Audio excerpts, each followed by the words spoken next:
tulis di grup PJ siapa saja yang tidak masuk. Baik, untuk hari ini saya menerangkan mengenai komplikasi sebetulnya. Jadi ada beberapa hal terkait dengan komplikasi flebotomi ya, dan bagaimana cara penanganannya yang harus kalian lakukan jika pada saat kalian praktikum ataupun nanti pada saat sudah bekerja Anda mendapatkan beberapa pasien yang mungkin bisa jadi seperti ini ya. Yang pertama adalah, ini saya nggak akan bahas lagi.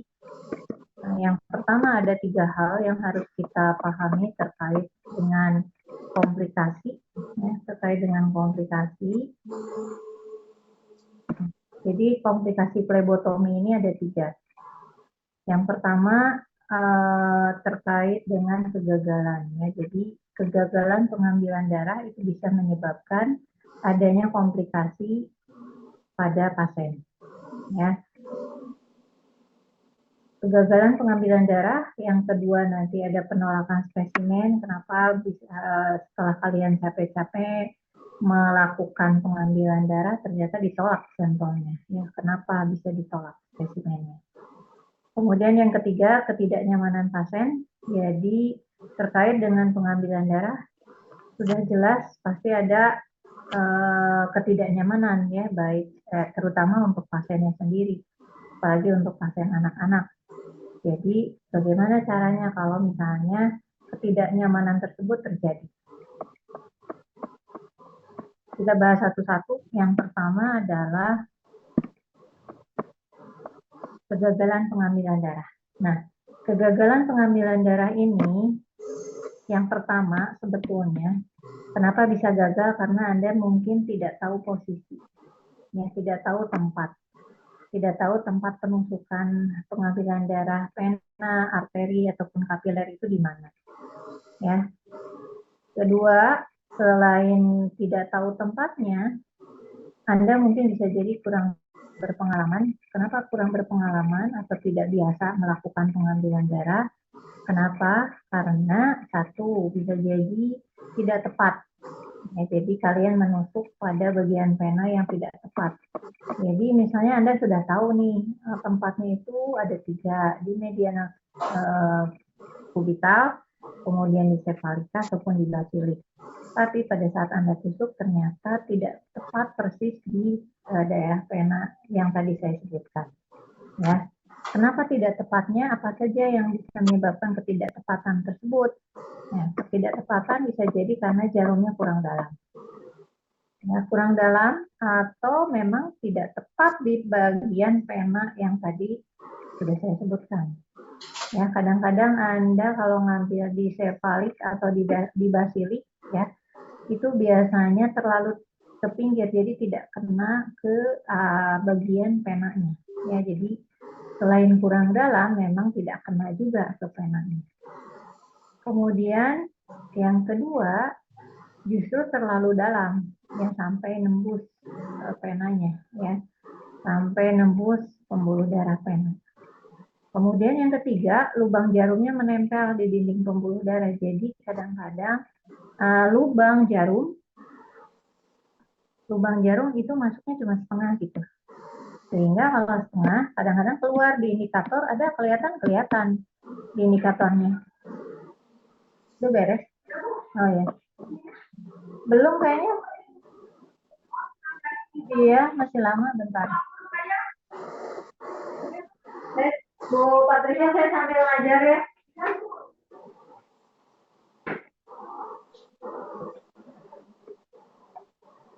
Baik, saya lanjutkan. Jadi yang ketiga tadi lubang jarumnya menempel di dinding pembuluh darah. Jadi mungkin setengah dari lubang jarum itu masuk, ya. Keluar darahnya di indikator, kadang keluar, ya. Tapi begitu Anda pull, Anda tarik, ya, pelangarnya itu nggak keluar lagi, ya, bisa jadi. Kemudian yang keempat, venanya kolaps atau tabung tidak vakum. Oleh karena itu kalau tabung vakum yang sudah digunakan jangan digunakan lagi. Ya, jadi kalau udah pernah ditusukkan ke jarum multisampel maka tidak perlu atau tidak boleh dimasukkan lagi karena biasanya nggak vakum itu nggak nyedot nanti darahnya. Kemudian pena kolap itu terjadi karena apa? Yang pertama adalah Anda menarik penghisapnya terlalu cepat, ya, menarik plangernya terlalu cepat sehingga akhirnya nggak keluar lagi, walaupun di awal misalnya pada saat ditusuk keluar tuh ada darahnya di indikator, begitu Anda tarik lagi ternyata nggak keluar lagi gitu ya, itu mungkin karena penanya kolap. Kemudian pena kolap bisa terjadi juga karena tabungnya terlalu besar atau jarum terlalu kecil, seringnya sih jarum ya, seringnya jarumnya terlalu kecil ataupun terlalu besar tabungnya ya. Tapi di kala tertentu, dalam kondisi tertentu, Anda bisa saja merubah atau menggunakan jarum yang kecil untuk fluid yang besar gitu. Contoh misalnya, ketika kalian ngambil darah, perlu darahnya banyak, misalnya kurang lebih misalnya 5 cc. Tapi ketika melihat pena gitu ya, penanya kok kecil ya gitu, maka tidak bisa menggunakan tidak bisa menggunakan jarum yang 5 cc karena nanti pasti hematum. Oleh karena itu Anda gunakan tuh misalnya diganti jadi pakai misalnya 1 cc misalnya ya. Kalau nanti sudah bekerja itu biasanya ada yang khusus dijual jarumnya aja, jadi badan jarumnya, badan untuk pengambilan darahnya itu ada bisa ditukar gitu dengan jarumnya aja. Ya, jarumnya aja biasanya dijual dalam satuan. Nah, ketika hal seperti itu terjadi, jadi plangernya untuk yang 5 cc, tapi jarumnya misalnya yang 3 cc, yang 1 cc, itu biasanya pasti kepenanya kolap, bahkan keluar darahnya. Ya, jadi kayak stuck aja gitu, nggak bisa lagi. Ketika kita tarik beberapa kali itu nggak bisa. Nah, tapi kita juga kadang-kadang suka bisa melihat ketika misalnya penanya kecil nih, penanya kecil, tapi kita butuhnya banyak kan tadi sampelnya. Kita ganti pakai jarum yang lebih kecil gitu dari yang sebenarnya, tapi jangan terlalu jauh. Kalau tadi kan misalnya badannya itu yang 25 cc, tapi jarumnya pakai yang 1 cc itu terlalu jauh. Jadi gunakan pakai yang 3 cc kalau mau ya, coba ditukar jarumnya. Nah, hal semacam itu sebetulnya kemungkinan besar akan terjadi kolap, tapi kalaupun misalnya tidak terjadi kolap yang nggak masalah ya, teruskan. Kemudian itu baru yang pertama. Jadi komplikasi pada saat flebotomi yang pertama adalah gagal. Kenapa disebut komplikasi? Ya jelas, karena nanti akan membuat pasiennya marah, ya komplain. Ya. Kemudian yang kedua penolakan spesimen. Kenapa sih kita udah capek-capek nih ngambil darah, ternyata ditolak tuh sama bagian pemeriksaan. Jadi biasanya nanti kalau udah kerja itu ada dibagi-bagi bagiannya. Kalau yang bagian flebotomi ya flebotomi, yang bagian bagian pemeriksaan gitu. Pemeriksaannya kan ada macam-macam, ada hema gitu, ada kimia-klinik, ada mikrobiologi, ada bank darah. Nah, ketika itu terjadi gitu, ketika kalian jadi flebotomi terus dikasihin gitu, ini sampelnya ternyata pas diolah krisis ya nggak bisa dipakai. Nah, gitu. Jadi tolak spesimennya. Jadi ada 3 hal yang ditolak. Yang pertama ada hemolisis, yang kedua nanti ada hemodilusi, dan yang ketiga nanti ada hemokonsentrasi. Nah, untuk yang hemolisis itu berarti sampel darahnya atau eritrositnya kan lisis ya. Kenapa? Oh iya. Yang kelasnya mana nanti ya, flebonya ya jam 16.20 ya, sore. Sekarang ada praktiknya. Ya, nanti ada praktiknya. Nah, ya, enggak. Tutup lagi ya. Baik. Nah, saya lanjutkan lagi. Jadi yang pertama, kenapa sampelnya ditolak? Yaitu yang pertama karena hemolisis tadi, di eritrositnya lisis. Ya. Kalau eritrositnya lisis itu nanti serum atau plasmanya nanti warnanya merah tuh. Ya, nah kalau merah itu ada beberapa pemeriksaan, terutama yang menggunakan enzim atau prinsipnya ada terlibatnya enzim. Ya, kalau substrat tambah enzim kan nanti ada produknya. Produknya nanti kan berwarna homogenik gitu. Kalau misalnya nanti berwarna atau lisis karena tadi sampel darahnya udah merah, gitu, itu biasanya akan meningkatkan kadar. Ya. Nah, beberapa pemeriksaan yang tidak boleh hemolisis di sini saya tulis adalah kalium, kemudian LDH, ya, Ada SGOT, ada T4 dan SGPT. Nah, untuk yang CBC ini, ya untuk yang CBC, sel blood cancer, ya. Kalau kita mau lihat disease atau tidaknya itu agak sulit, ya karena kan whole blood bentuknya atau utuh darah yang lengkap, darah yang utuh. Nah, oleh karena itu kita nggak bisa lihat, oh ini lisis ya, ini enggak yang gitu. Nah, kemudian yang kedua itu adalah hemodilusi. Jadi kalau hemodilusi ini sampel darahnya itu jadi cair, ya lebih encer gitu. Kenapa lebih encer? Nah ini ya, yang infus kemarin yang sudah saya terangkan. Jadi karena ada infusan, bisa jadi oleh karena itu hindari. Ya kemarin kan ada di slide saya yang PPT yang sebelumnya tentang teknik flebotomi itu Anda harus menghindari ketika lengan tersebut diinfus. Ya. Jadi kalaupun misalnya tidak bisa dihindari maka hentikan dulu infusannya 3-5 menit atau 5-10 menit. Kemudian ambil bagian darahnya ya dan buang 3 cc atau sampai 5 cc yang pertama, selanjutnya boleh digunakan. Kenapa tidak boleh hemodilusi? Kenapa tidak boleh terencerkan? Karena nanti sampel darahnya itu banyaknya cairan infus bisa jadi. Ya, ataupun misalnya yang kemarin udem atau edema, cairan jaringan yang keambil. Ya, jadi nanti terencerkan darahnya, bukan kadar dari zat tertentu yang terdapat dalam darah yang akan kita periksa. Kemudian yang selanjutnya adalah yang hemokonsentrasi. Untuk hemokonsentrasi ini terjadi karena pembendungan yang terlalu lama atau mengepal telapak tangan dengan pemijasan atau massage, ya, atau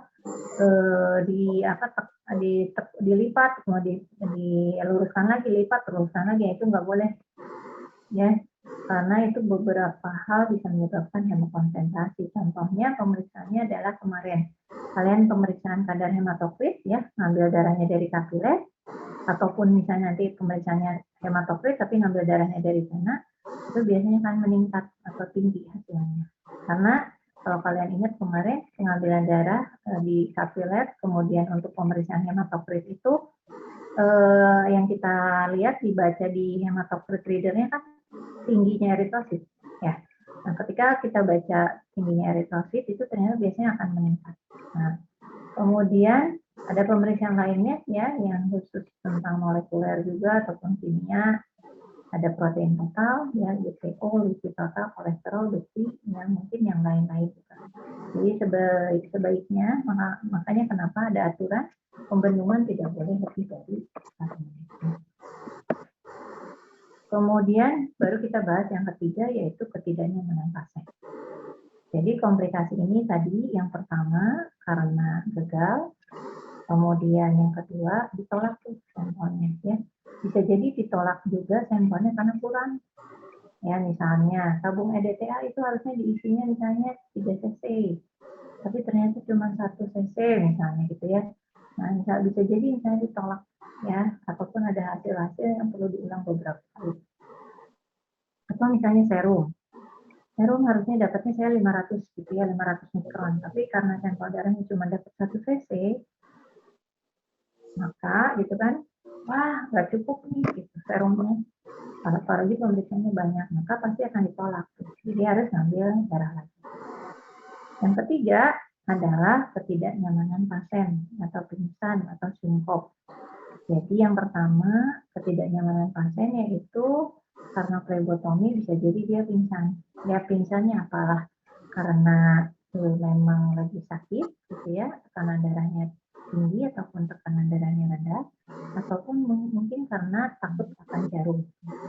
Ya, jadi yang pertama pingsan, pasien kehilangan kesadaran ya beberapa saat karena penurunan tekanan darah. Gejalanya ya kalau mau pingsan ataupun pingsan itu biasanya pucat, pusing, keringat dingin, ya, kunang-kunang atau penglihatan kabur, ya nadinya cepat, bisa jadi sampai muntah. Nah, kira-kira kalau ada yang begitu mau diapain nih, disebabkan oleh apa? Ya, bisa jadi tadi rasa takut yang berlebih terhadap jarum. Yang kedua, atau puasanya yang terlalu lama, gitu ya, harusnya 12 jam, ini bisa sampai 18 jam. Atau bisa jadi yang tadi saya bilang di awal bahwa ada penyakitnya, mungkin tadi tekanan darahnya lagi tinggi-tingginya, tahu-tahu misalnya pingsan, gitu ya, kehilangan kesadaran. Apa yang harus kita lakukan sebagai plebotomi supaya tidak terjadi komplikasi? Ya, padahal kalau misalnya di awal bertemu dengan pasien, kita kan pasti akan nanya tuh, misalnya, ibu takut nggak terhadap jarum misalnya, atau apa namanya, pasiennya sudah mulai bilang misalnya, aduh saya agak pusing ini misalnya. Nah kalau dari awal sudah bilang seperti itu sebelum melakukan pengambilan darah, artinya kita bisa antisipasi ya. Jadi pasiennya boleh tidur dulu atau duduk dulu saja. Tapi kalau misalnya ternyata gitu ya, oh pasiennya pada saat ditusuk baru tuh pusing mungkin karena ketakutannya diambil darah. Pusing terus tahu-taunya pingsan, apa yang harus kita lakukan? Ya hentikan dulu pengambilan darahnya ya, jangan langsung aja main-main tusuk, mumpung gitu, mumpung lagi pingsan nih, kebenaran saya ambil darahnya. Enggak ya, tapi tetap harus hentikan pengambilan darah. Kemudian pasiennya dibaringkan di tempat tidur, kepala dibaringkan ke salah satu sisi, atau tungkai bawah ataupun kaki ya dinaikin sedikit ke atas, lebih tinggi dari kepala atau lebih tinggi dari kaki.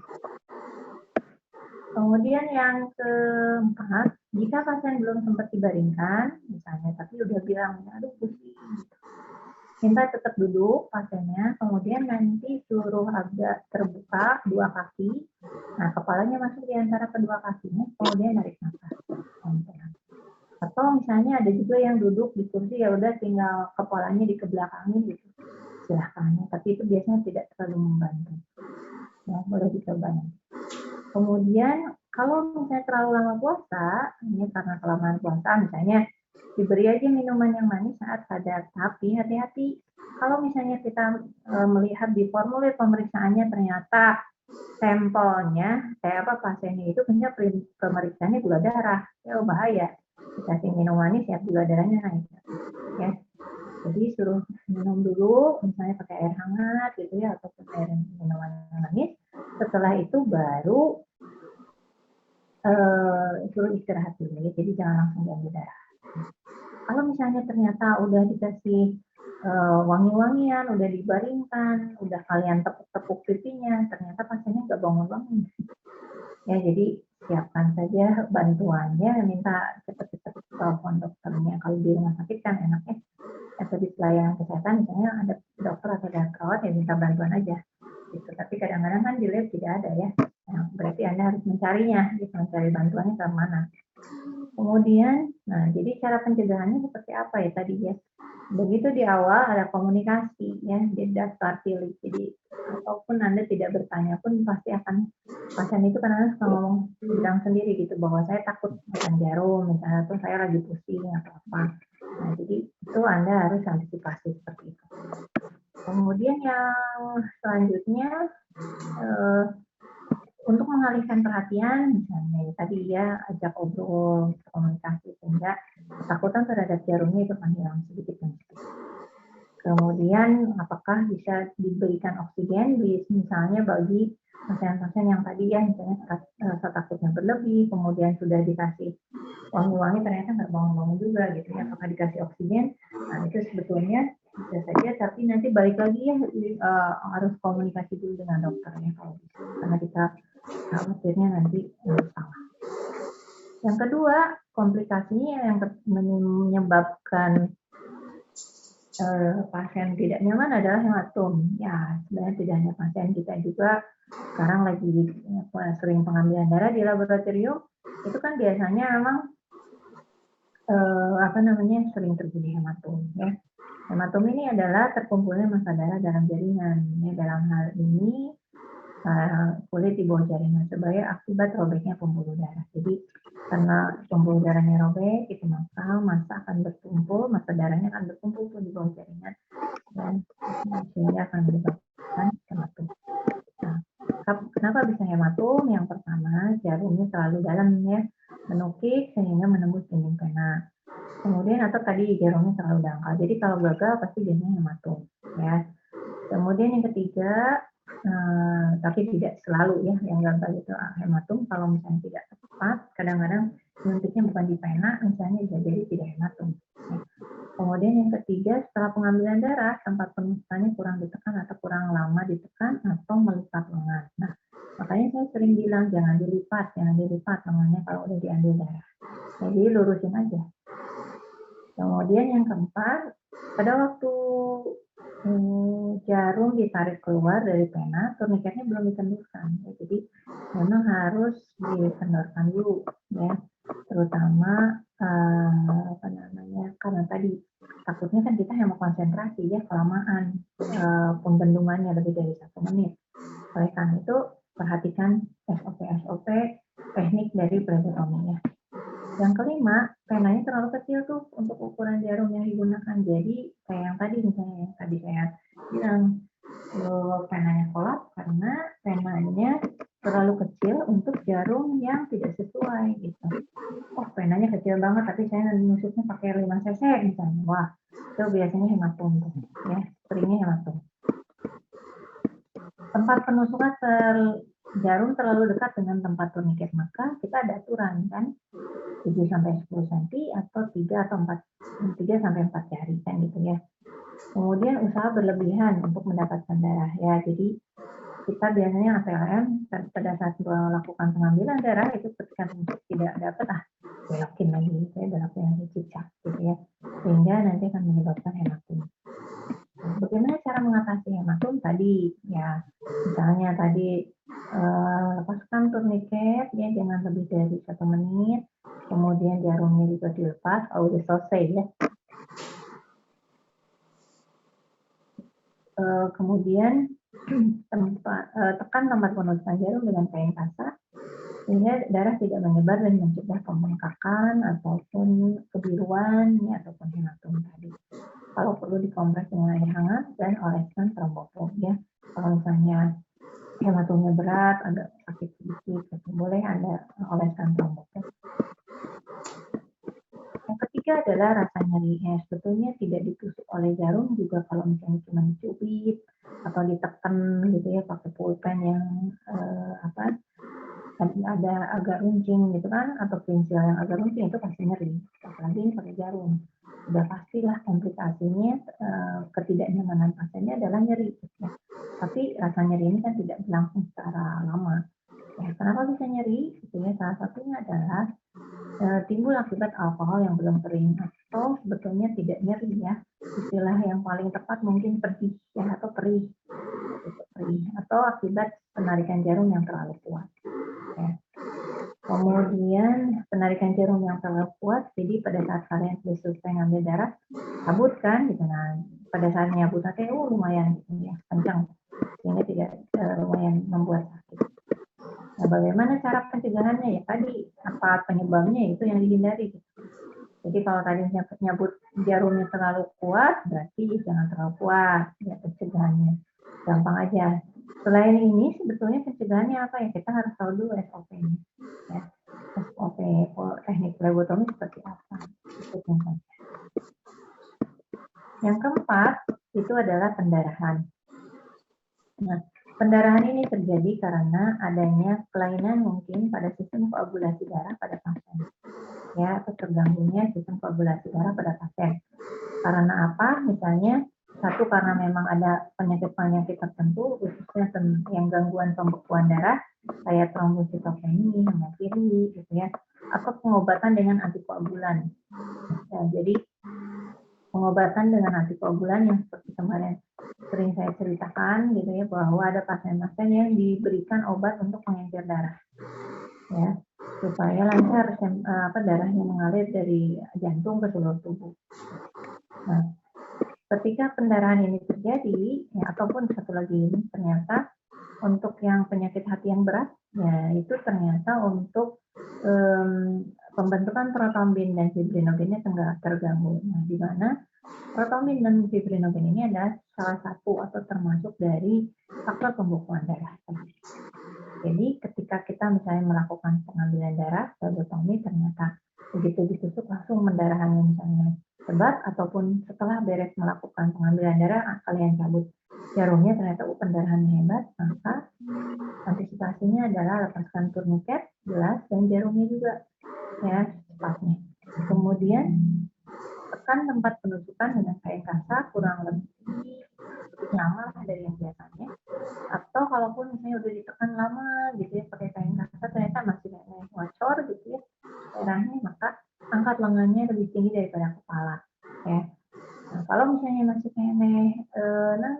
pendarahan gitu, apa yang harus dilakukan? Yaitu kita nggak tahu ya, khawatirnya ada karena penyakitnya tadi sehingga menyebabkan pendarahannya hebat banget ya. Dan karena itu panggil saja.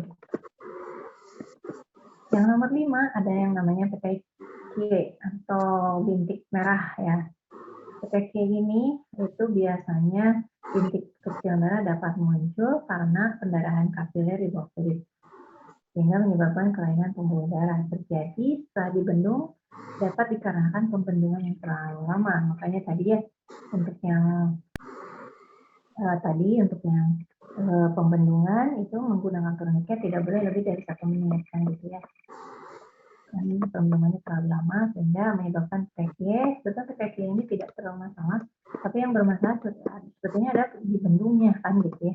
Pada saat di bendungnya kelamaan ya lumayan pegal juga kan gitu. Jadi keluarlah muncul bintik merah gitu ya, karena perdarahan di bawah kulit. Nah, jadi itu biasanya menyebabkan komplain ataupun tidak nyamanan pada pasien. Yang keenam adalah komplikasi neurologis atau kemungkinan besar karena Anda menusuk di lokasi yang ada sarafnya ya. Contohnya mungkin di bagian yang basilik ya, dekat di daerah basilik itu, di daerah vena basilik itu dekat dengan ada salah satu arteri juga ya, basilik dan ada saraf itu. Karena itu hati-hati ya, karena akan menimbulkan nyeri di awal, kemudian langsung kesemutan ke seluruh lengan biasanya, dan yang paling parahnya lagi adalah kejang gitu ya. Tapi dipastikan juga ya apakah pasiennya punya riwayat epilepsi atau tidak. Kalau epilepsi kan biasanya kejang-kejang sendiri gitu tanpa alasan ya.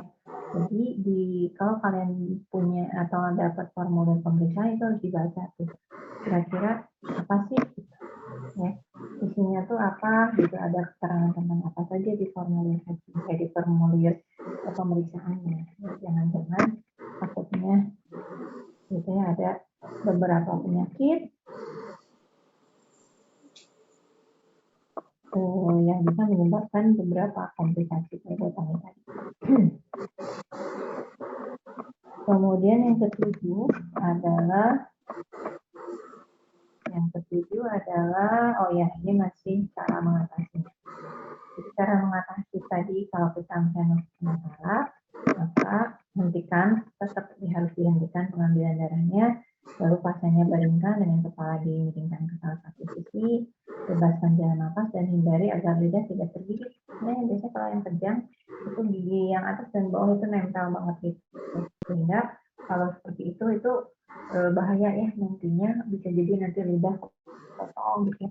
Karena itu perlu ada satu bahan ataupun kain ya, ataupun busa misalnya, yang kita masukkan jadi pasiennya suruh gigit gitu ya, takutnya itu ada menggigit lidahnya gitu, ataupun agak sulit nanti pada saat kita ngebuka jalan nafasnya gitu ya, karena tertutup mulutnya.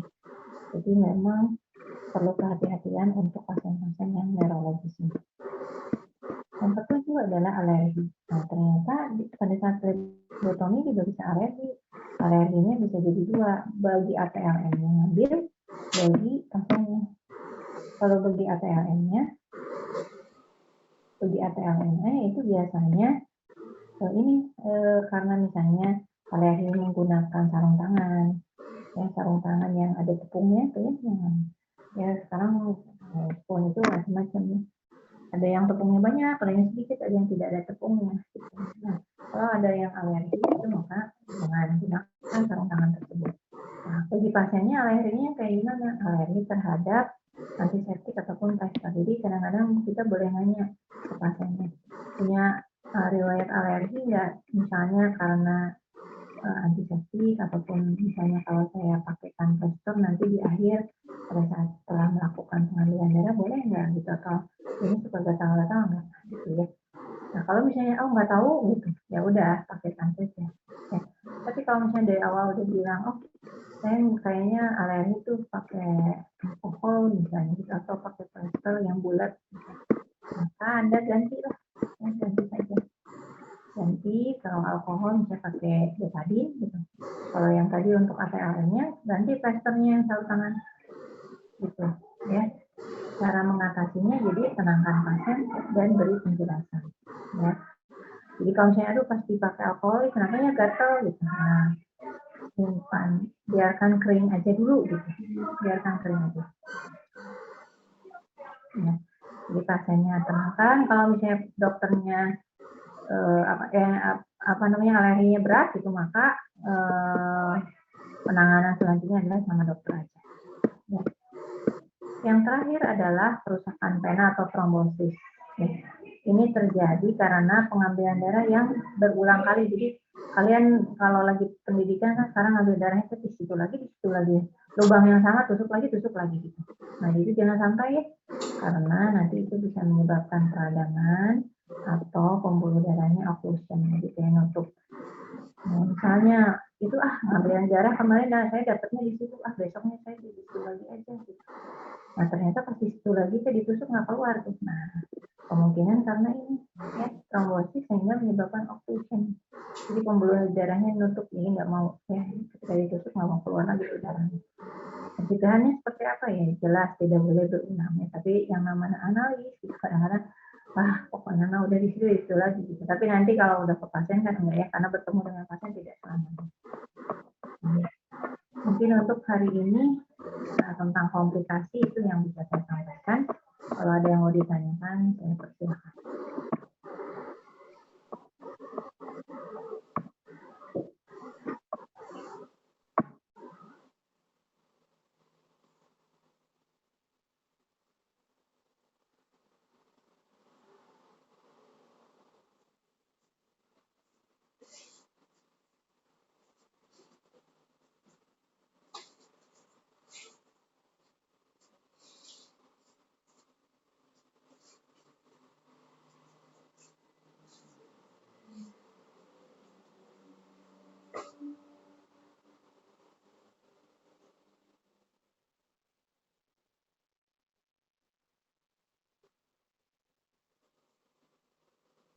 Baik, ada yang bertanya? Ini masih 63 orang.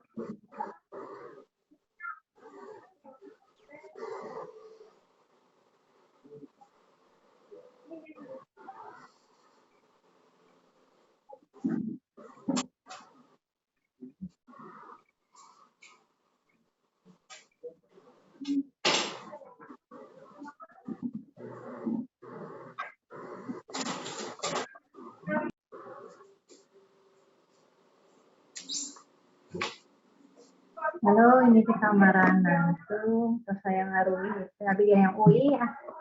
Gimana ini? Ada yang mau bertanya tidak? Apa jelas atau tidak? Sebetulnya saya mau ngasih kisi-kisi, tapi kalau kayak gini saya jadi, ini kelihatan formulir pemeriksaannya? Bu, kelihatan Bu. Nah, kalau Anda pegang formulir pemeriksaannya, di situ ada tulisannya hematologi, kimia darah, serologi, kemudian mikrobiologi. Ya. Nah, jadi kalau misalnya ada tulisan hematologi, Anda baca tuh ya.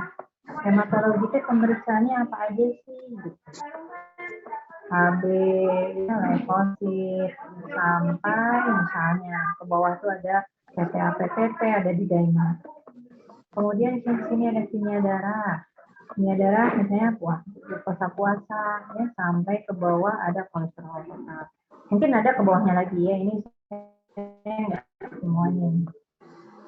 Bawahnya lagi mungkin banyak. Kemudian yang ketiga tulisannya imunologi serologi.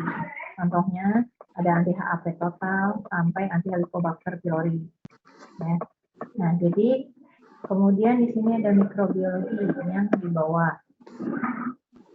Mikrobiologi misalnya ini ada gram, ada BTA, ada kultur, macam-macam kultur. Ya. Nah, jadi kenapa saya kemarin minta Anda membawa ataupun mempunyai ataupun melihat formulir pemeriksaan, karena ini terkait dengan UTS saya. Jadi contohnya gini, kemarin Anda sudah belajar tentang tabung ya, materinya udah saya kasih belum? Sudah ya? Sudah semua belum? Sudah, Ibu. Sudah, tinggal yang ini ya, tinggal yang terakhir ini. Nah, kalau ya, nuhun Bu.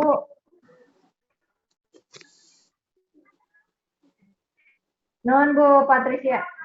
Ya, sami-sami nuhun. Nah, kita lihat di sini. Kemarin ada tabung ya, udah saya terangin tabung apa untuk apa pemeriksaan. Nanti di soal saya itu ada contoh pemeriksaan, misalnya pemeriksaannya HBsAg, HB, LEKO, bentar lagi. Nanti di bawahnya sekedar beda 5 menitan deh lah. Ya. Ya, saya ulangi. Misalnya pemeriksaannya ada HB, ada HBsAg, misal ya. Ada HIP. Nah, kira-kira tabung apa ya yang digunakan untuk pemeriksaan HB, HBsAg, dan HIP?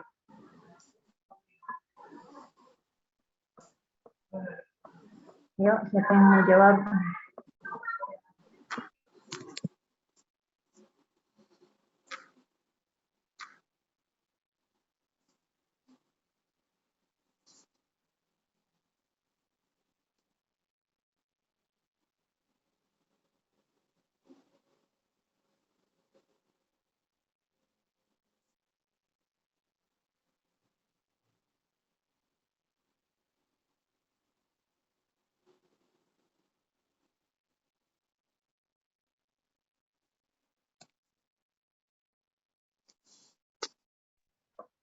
Udah gitu ya, mana? Ada yang mau jawab nggak? Saya periksanya HBsAg sama HB, kira-kira tabung apa ya? Warna ungu bukan, Bu?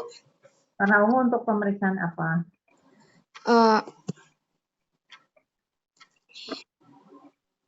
Pemeriksaan HB, Bu. HB, oke. Kalau untuk HBsAg pakainya? Warna biru bukan, Bu? Merah bukan, Bu? Nah, HBsAg warnanya merah, bisa. Atau ada lagi tabung yang lain selain warna merah? Ya, nggak apa-apa. Nanti dicek di apa namanya PPT saya. Makanya kenapa saya bilang kemarin baca hafalkan. Ya. Nah, itu. Jadi nanti kan soalnya seperti itu. Ada beberapa pemeriksaan, kira-kira tabungnya warna apa aja. Kemudian setelah itu pertanyaan lanjutannya adalah kira-kira yang harus diisi pertama tabung yang mana? Nah, jawabannya adalah Anda harus baca urutan tabung. Begitu ya. Bisa dipahami? Nah, ya, jadi nanti silakan dibuka, tapi jangan hanya